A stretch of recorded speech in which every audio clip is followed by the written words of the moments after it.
Olá, continuamos no estúdio com a diretora do Cadastro Único, Letícia Bartolo. Bom, lembrando que você pode participar com a gente pelo telefone 3799-5863, 5864, 5867, 5868. Bom, o Cadastro Único, ele promove a identificação e o cadastramento de famílias que fazem parte de grupos populacionais tradicionais e específicos. Então, Letícia, eu queria que você frisasse bem qual que é a importância de atender a esses grupos. Que ações específicas são essas?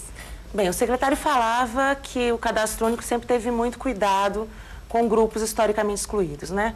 Nós sabemos que entre a população de baixa renda e a população mais vulnerável, há segmentos dessa população que têm ainda maior dificuldade de acesso à informação, ao poder público, seja por especificidades culturais ou condições de extrema vulnerabilidade mesmo, Renata. Por isso, olhar diferenciado. Ele também falava que nós iniciamos o trabalho com grupos tradicionais por meio das famílias indígenas e quilombolas no ano de 2005. Esse trabalho evoluiu, partimos para o trabalho junto com o Ministério do Trabalho e Emprego, com famílias egressas do trabalho em situação análoga de escravidão, depois população em situação de rua, até que avançamos e hoje estamos com 16 grupos específicos com possibilidade de identificação no formulário de cadastro único, né? Famílias ciganas, extrativistas, ribeirinhas, pertencentes à comunidade de terreiro, assentadas da reforma agrária, beneficiários do Programa Nacional de Crédito Fundiário, famílias acampadas, atingidas por empreendimentos de infraestrutura, famílias que possuem algum morador, algum componente no sistema carcerário e famílias de catadores de material reciclável. Estamos trabalhando com todos esses grupos com o objetivo de fazer o cadastro único chegar aos mais vulneráveis. Então, é pelo entendimento de que determinados segmentos de população precisam de um olhar ainda mais cuidadoso para acessar o cadastro único, sendo que alguns desses grupos necessitam só de um reforço à ação de cadastramento, né? Você pensar, uma família ribeirinha, uma família extrativista, a dificuldade maior está de acesso, identificação dessa família por sua residência em uma área mais remota, talvez. Agora, algumas famílias precisam, sim, de abordagens diferenciadas para o cadastramento, como é o exemplo de uma família ou de uma pessoa em situação de rua. O cadastramento dessa família, ele é todo diferenciado desde o início. Ele precisa ser articulado com a área de proteção social especial do município. Famílias indígenas, o cadastramento requer uma consulta prévia a essa população. Famílias quilombolas também têm especificidades socioculturais que fazem ser necessária uma abordagem diferenciada. Então, entre os grupos específicos, há também distinções na forma de chegada ou se a ação requer somente um reforço ao cadastramento e atualização cadastral. Mas os municípios, assim, estão preparados para esse tipo de abordagem tão específica, tão característica de cada grupo? Veja, nós fizemos no biênio 2009-2010 uma ampla ação de capacitação, contando com o apoio imprescindível dos estados, das coordenações estaduais do Bolsa Família e do Cadastro Único. Indicaram cerca de 560 multiplicadores que foram formados aqui em Brasília e que já capacitaram mais de 15 mil entrevistadores do Cadastro Único em todos os municípios. Nesta capacitação, os multiplicadores e os entrevistadores já puderam aprender corretamente a proceder ao cadastramento de famílias indígenas, quilombolas, em situação com crianças ou adolescentes em situação de trabalho infantil, egresso do trabalho escravo. Enfim, essa formação já foi dada, tal qual como para pessoas em situação de rua. O que nós estamos fazendo agora é complementando essa capacitação. Como? Bem, nós inserimos, então, a possibilidade de identificação de 12 novos grupos, certo? Então, nós precisamos formar os entrevistadores e multiplicadores para esse cadastramento. Fizemos, portanto, o primeiro passo foi essa fichinha aqui. O que tem essa fichinha? Traz a descrição dos novos grupos. Fizemos novos planos de aula e já capacitamos em mais de 10 estados brasileiros os multiplicadores. Até o fim do ano, nós terminaremos a capacitação dos multiplicadores, quer dizer, um reforço de um dia aos multiplicadores já capacitados para, enfim, instrução sobre o cadastramento desses novos grupos, para que todos os entrevistadores de todos os municípios brasileiros saibam como atender e cadastrar essa população. Bom, apesar desse processo de estar em andamento, as coisas estarem acontecendo, mas já há, por exemplo, algum resultado, já há algum exemplo de resultados que se pode apresentar? Sim, há exemplo de resultado. Olha, se nós pensarmos que este novo campo, que possibilita a identificação dos novos grupos sobre os quais falávamos, ele foi de fato disponibilizado aos municípios em maio. E entre maio e o mês de julho, já havia 20 mil famílias pertencentes a esses grupos cadastradas. Também nesse ano já cadastramos mais de 5 mil famílias quilombolas, mais de 10 mil famílias indígenas. E esse é um exemplo, Renata, que os municípios estão trabalhando, estão reforçando as ações de busca ativa para cadastramento e atualização cadastral desses grupos específicos de população. Bom, em função dessa nova versão do Cadastro Único, há o risco ou há a possibilidade de municípios terem dificuldade em relação à busca ativa? Veja, há dois aspectos aí, Renata. Bem, a versão 7, ela foi construída durante anos, um trabalho em conjunto, inclusive com os municípios, o formulário foi a consulta pública, então ela veio para apoiar, para melhorar as ações. Agora, o que nós sabemos? Nós sabemos que há dois gargalos.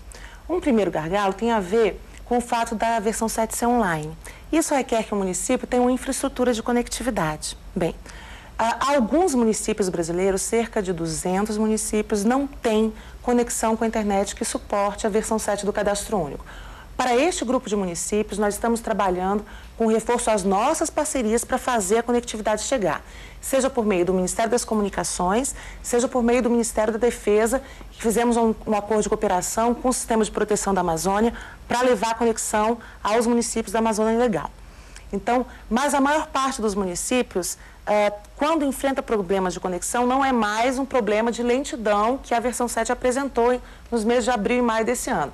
É um problema, muitas vezes, do computador que não está adequado, ou da conexão com a internet, mas, em geral, o problema agora de acesso ao sistema tem sido mais um problema dos equipamentos disponíveis aos municípios. Aí eu peço aos companheiros gestores municipais do cadastro em todos os municípios que fiquem atentos a esse aspecto, né, à qualidade dos equipamentos disponíveis. Bem, como eu dizia, este é um aspecto. Segundo aspecto, a versão 7 ela apresentou nos meses de abril e maio muita lentidão. Né? Foi um processo de implantação em que houve um boom de migração dos municípios da versão antiga para a versão nova nos meses de abril e maio, e ela ficou indisponível por algumas vezes. Sobrecarregou. Isso, sobrecarregou. E aí fizemos uma força-tarefa junto à Caixa Econômica Federal e a versão 7 está com o sistema em bom andamento. Mas houve, por isso, um prejuízo à atividade dos municípios, né? Nós entendemos isso.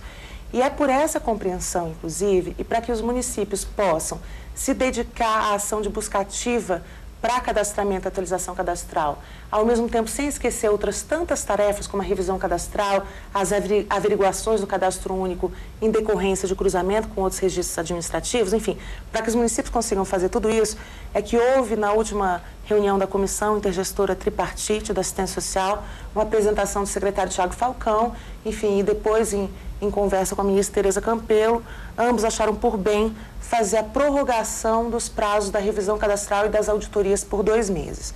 Então, estou aqui fazendo esse comunicado em nome da ministra e do secretário, enfim, como uma forma de compromisso, de reforço ao compromisso do Ministério com os municípios, mas também solicitando aos municípios que intensifiquem as suas ações de cadastramento, atualização cadastral. Nós vamos prorrogar o prazo da revisão das auditorias. O bloqueio só acontecerá a partir de janeiro, certo? E o cancelamento somente a partir de março, ou seja, os municípios vão ter até o final de fevereiro para atualizar os dados das famílias que estão desatualizadas e são beneficiárias do Bolsa Família ou daquelas com indícios de inconsistência no Cadastro Único. Ou seja, um pouco mais de tempo justamente para compensar esse problema da lentidão. Isso, um pouco mais de tempo para compensar a lentidão que ocorreu, a questão de que a mudança da versão do sistema requer uma curva de aprendizado e para que os municípios possam fazer todas as ações que têm de fazer, né, da busca ativa, a atualização cadastral, enfim, todos os públicos que estão no Cadastro Único. Vamos reforçar isso, então? A data prevista anteriormente era...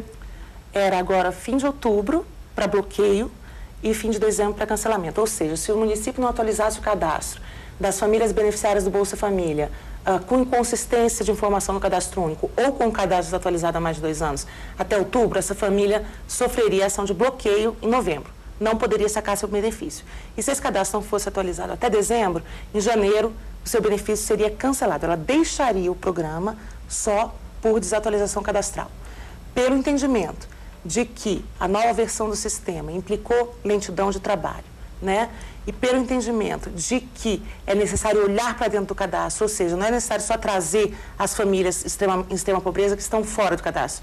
É preciso o zelo com quem já está no cadastro, senão teremos o prejuízo de exclusão dessas famílias.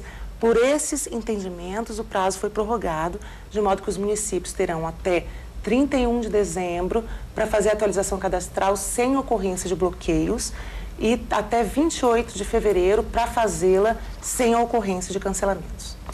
Bom, agradeço demais os seus esclarecimentos. Obrigada pela sua participação com a gente aqui no Teleconferência, Letícia. Obrigada, bom dia. Bom, eu conversei então com Letícia Bartolo, que é diretora do Cadastro Único do MDS, e a seguir vamos então responder perguntas dos gestores sobre a busca ativa e a identificação de grupos populacionais tradicionais e específicos. Lembrando ainda que você pode participar com a gente. 3799-5863, 5864, 5867, 5868. A gente volta já já. Olá, estamos de volta com a teleconferência sobre busca ativa e a identificação de grupos tradicionais, populacionais e específicos. E agora, para responder às perguntas que nos foram enviadas, eu recebo aqui no estúdio Deuscreide Gonçalves, que é coordenadora geral de integração de ações, e Tânia Almeida, que é gerente de cadastro único. Bom dia a vocês, muito obrigada pela participação com a gente aqui na teleconferência e agora é hora de responder. Então vamos lá, vou fazer a primeira pergunta para a Deuscreide. A Ana Paula Sá, ela é do Maranhão, da cidade de Lago da Pedra, e ela pergunta o seguinte: se chegar o prazo máximo para o cadastramento e o município não atingir a meta, o que pode acontecer? Bom dia, Renata. Olha, em primeiro lugar, o processo de cadastramento ele é um processo contínuo. O que o Ministério recomenda é que, enquanto existir dentro da jurisdição de cada município uma família de baixa renda com o perfil do cadastro único, que o gestor municipal, então, promova o cadastramento dessa família. Tá? Não há uma data limite. O município deve estar sempre buscando atualizar os cadastros já existentes e também a inclusão de novas famílias. Cada vez que for detectada uma família com o perfil do cadastro único, ele deve então promover o cadastramento dessa família. Tânia, Eliane, é assessora técnica, ela é do Ceará, da cidade de Mauriti. A pergunta é o seguinte: o município que já está com um teto máximo de beneficiários terá direito a mais beneficiários identificados em extrema pobreza? Ou se o município que já atingiu esse teto, vamos dizer assim, não tem como aderir novos beneficiários? Bom dia, Renata. Bom dia, telespectadores. O município pode sempre incluir novas famílias, inclusive porque ainda não temos as estimativas finais do IBGE do número de famílias pobres. Então, sempre que tiver uma família em pobre ou extrema pobreza, poderá ser incluída no cadastro, principalmente porque tem diversos programas que vão utilizar essa base cadastral. Não só o programa Bolsa Família, que tem um teto, mas outros programas utilizarão também essa base cadastral. Então, a importância de todas as famílias do município de baixa renda serem incluídas no cadastro. Deuscreide, a Helena, que é coordenadora da assistência social de São Paulo, da cidade de Itaquaquecetuba, pergunta o seguinte: os municípios receberão algum recurso financeiro para efetuar a busca ativa além do IGD? Olha, Helena, né? Isso. Os municípios têm o IGD de acordo com os indicadores que constam dele, né? A atualização cadastral é uma delas, os cadastros válidos. Fora isso, não tenho conhecimento, não existem ainda qualquer outro tipo de incentivo. Bom, essa pergunta agora vem de Minas Gerais, vem de Curvelo, e na verdade é mais uma solicitação do que exatamente uma pergunta, mas eu gostaria que mesmo assim, se vocês pudessem comentá-la. O Vanderlei diz o seguinte: ele gostaria de propor que o trabalho de busca ativa e do cadastro fosse mais divulgado. Em específico, ele cita a cidade dele, que é Curvelo, Minas Gerais, porque lá não há divulgação suficiente como, segundo ele, deveria ser. Eu queria que vocês comentassem um pouquinho essa questão da divulgação desse serviço.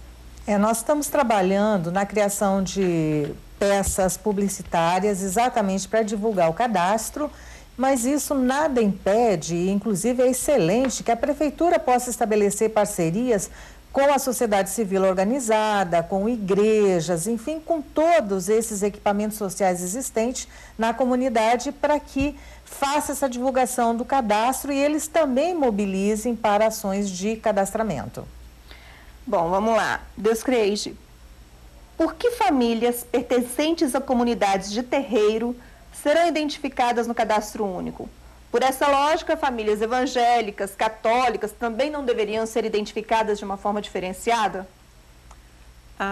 Renata, as comunidades de terreiro estão entre os povos e comunidades tradicionais já relacionadas num decreto, inclusive, o decreto 6.040 de 2007.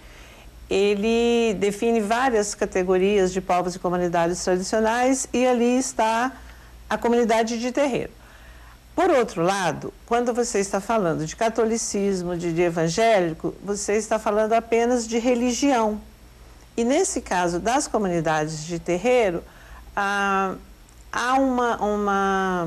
religião, na verdade, é como se fosse um amálgama que liga essa comunidade na sua cultura, ela tem um uso específico de um território. Então, é diferente, é um modo diferente de viver, tá? Culturalmente diferenciado, que é, por exemplo, o catolicismo, ele pratica uma religião. A comunidade de terreiro, ele vivencia isso no seu dia a dia, tá? Então, essa é a grande diferença. Tânia, o que são famílias beneficiárias do Programa Nacional de Crédito Fundiário? O Programa Nacional de Crédito Fundiário é uma forma também de acesso à terra e que está previsto dentro da Política Nacional de Reforma Agrária. O que ocorre com relação ao Programa Nacional de Crédito Fundiário? É um financiamento para as pessoas adquirirem a terra e que é feito através de uma associação. Dizer, o grupo de pessoas que quer acessar a terra e acessar esse crédito, ela se reúne em uma associação e então o Ministério do Desenvolvimento Agrário financia a aquisição dessa terra, né? Essa é a forma de acesso que tem e não a outra via o Instituto, o INCRA, não é? Que é o caso dos assentamentos. Deuscreide, por que famílias de presos são identificadas no cadastro único? Isso não é um incentivo ao crime? Olha, Renata, na verdade não é isso, e é bom que fique claro que quando o CNJ nos procurou com essa proposta, a intenção, primeiro, é conhecer essas famílias, é saber como estão, e já se sabe que muitas vezes são famílias que vivem em contextos de vulnerabilidade muito grande, e acredita-se que se você trabalhar bem essa família, pode ser uma forma de impedir que outros membros venham a participar depois de alguma atitude como aquela que levou a um membro que esteja fora. Então, não é um incentivo ao preso, ao contrário, o cadastro único, ele é, na verdade, um mapeamento da situação socioeconômica das famílias. Então, o que se quer? Identificar essas famílias para que algum tipo de política pública seja direcionada a esse público para evitar exatamente aquele contexto que ela vive. Tânia, para ser identificada como família de pescadores artesanais, é preciso ter um registro geral da pesca emitida pelo Ministério da Pesca? Essa é uma ótima pergunta, Renata, e tem surgido muito nas nossas capacitações nos estados essa dúvida, né? Se é preciso esse registro.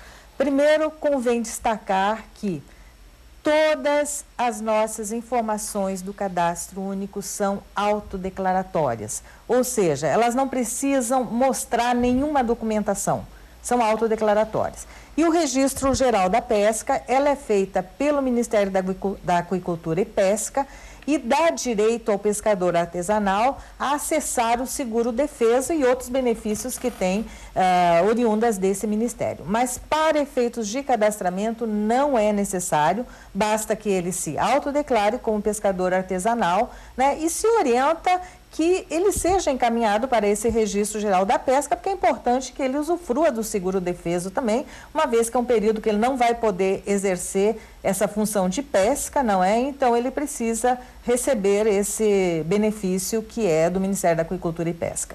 Deuscreide, eu acho que essa questão de se ter esse tratamento específico, vamos dizer assim, a certos grupos populacionais tem criado muitas dúvidas. Porque as perguntas vêm sempre na questão do reforço de se privilegiar algum grupo em detrimento de outros. Olha, a próxima pergunta é a seguinte: toda família cigana deve ser incluída no cadastro único, mesmo os ciganos ricos? Olha, também, Renata, é uma boa oportunidade para lembrar que esses grupos populacionais e específicos, eles não trazem... o cadastro não traz para eles nenhum privilégio, não é isso. É o mesmo formulário, a família vai ser cadastrada da mesma forma que outra família. Ali, o que nós estamos fazendo é identificar essas famílias pertencentes a esses determinados grupos, porque se entende que são grupos mais vulneráveis, às vezes invisíveis ao poder público. No caso dos ciganos, por exemplo, é um bom exemplo mesmo para você pensar que é um público que tradicionalmente é discriminado, tá? E a gente sabe de casos assim, realmente de discriminação com crianças, inclusive na escola, eles não se sentem à vontade. Então, para que você pense políticas específicas para esse grupo, que tem também uma característica comum à maioria, que é a de ser nômade, as políticas que nós temos hoje, elas carecem desse olhar específico. Por exemplo, o programa Bolsa Família, ele tem um dos seus pilares as condicionalidades, que ele esteja, por exemplo, matriculado numa escola com uma determinada frequência. E isso, às vezes, para esses grupos tem um problema, porque eles mudam, aí não conseguem uma escola e é grande, então, o analfabetismo dentre esses povos. Esse é um lado. O outro, se você deve cadastrar todos os ciganos. Não, as regras do cadastro único, elas são claras, elas valem para todas as famílias de baixa renda, que é o perfil de renda de meio salário mínimo per capita ou 3 salários mínimos por família. Tá? Então, a família cigana vai ser cadastrada, em primeiro lugar, ela tem que estar nesse perfil, tá certo? E segundo, que não vejam absolutamente como privilégio, porque não é.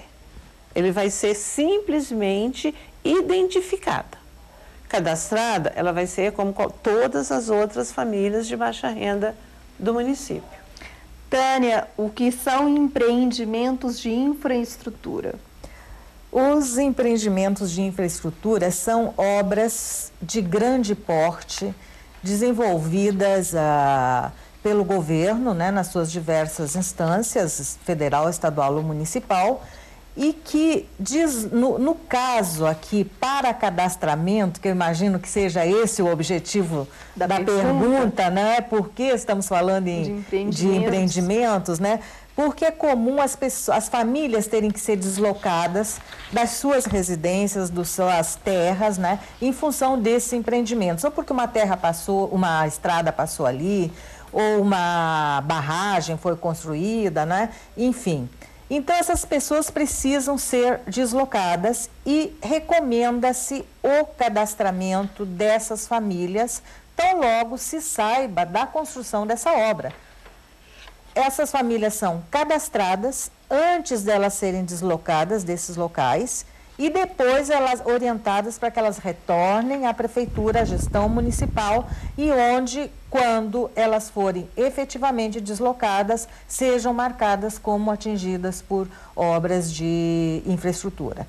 Convém destacar aqui, Renata, é importante destacar que não se refere a empreendimentos privados. Por exemplo, a construção de um grande supermercado, a construção de um shopping, não é esses casos. Esse caso há um entendimento desse empreendimento privado com a família. Aqui são obras governamentais, não é públicas, tá? Só queria então que você aproveitasse e já explicasse também essa outra questão aqui, que é o seguinte, a pergunta é se só se consideram famílias acampadas aquelas que estão na zona rural, e aí se reivindicando então o acesso à terra. Não, nós consideramos para efeito de cadastramento acampadas as famílias que estão lutando pela terra e pela moradia. Ou seja, aquelas famílias que estão acampadas em área urbana também são consideradas e que estão ali, no caso, lutando pela moradia, né? E a terra lutando pela produção da terra. Então, são movimentos organizados e essas pessoas estão nesse movimento de luta por terra e moradia. E pode ser, repetindo, urbana ou rural.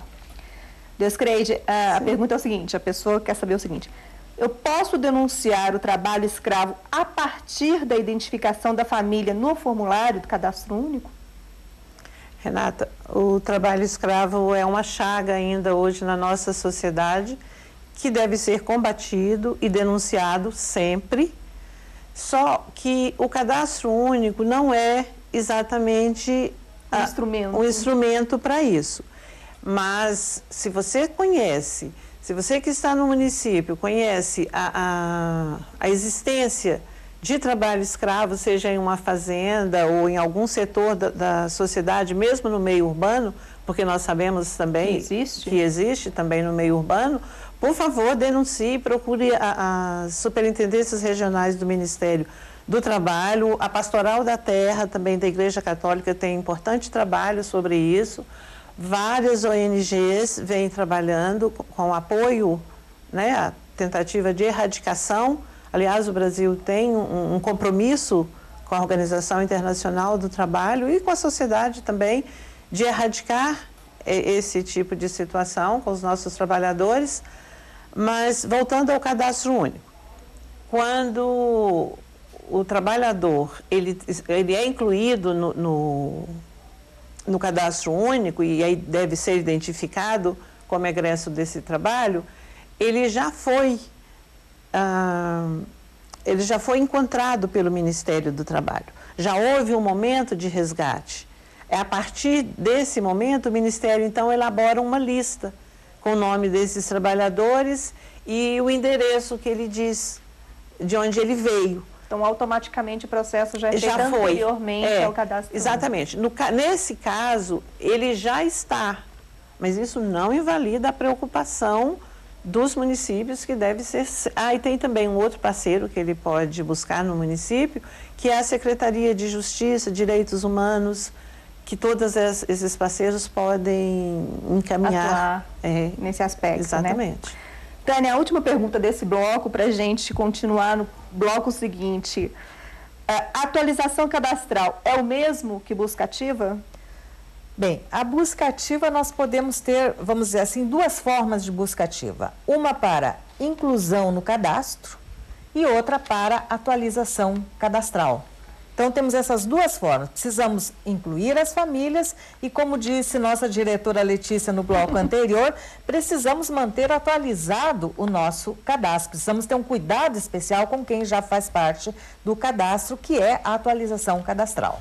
No máximo, deve ser feita de 2 em 2 anos, ou qualquer alteração nessa família deve ser incluída no cadastro, atualizado esse cadastro com qualquer alteração que haja nessa família. Nasceu uma criança, perdeu o trabalho, começou a trabalhar, enfim, essas situações devem ser atualizadas. Bom, então agora a gente vai a um breve intervalo, mas a gente continua aqui com a Deuscreide Gonçalves, que é coordenadora geral de coordenação de ações, e com a Tânia Almeida, que é gerente de Cadastro Único, para continuar a responder as perguntas dos telespectadores. A gente volta já já.